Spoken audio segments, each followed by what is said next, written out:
জীৱন এটা দীঘল যাত্ৰা। এই যাত্ৰা কেতিয়াও সহজ নহয়। প্ৰতিজন মানুহে নিজৰ নিজৰ পথত আগবাঢ়ে, কিন্তু সেই পথ ইমান মসৃণ নহয়, সহজ নহয়।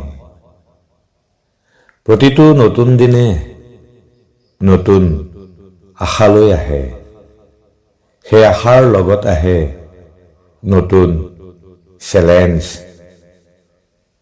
কেতিয়াবা বাধা আহে দৰিদ্ৰতাৰ ৰূপত, কেতিয়াবা আহে সুযোগৰ অভাৱত।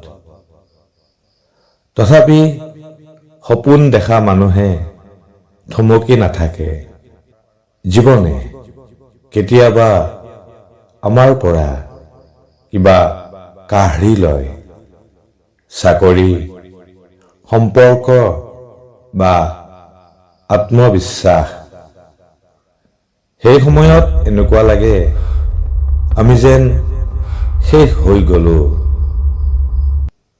বাধাবোৰ কেতিয়াও এটা দিশৰ পৰা নাহে, ই আহে বিভিন্ন ৰূপত, বিভিন্ন দিশৰ পৰা।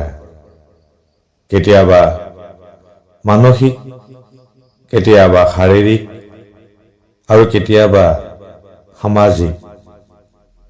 কিন্তু জীৱনৰ এটা সত্য আছে, যি মানুহে হাৰ নামানে সেই মানুহ জয় হয়। সংগ্ৰামৰ পিছত আহে সফলতা। বাধাই আমাক শক্তিশালী কৰে আৰু জীৱনক শিকায় জীৱন সহজ নহয়।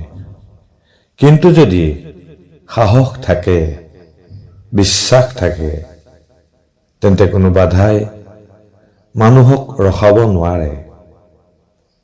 জীৱনৰ বাধাক আঁতৰাইহে সফলতাৰ কাহিনী লিখা যায়।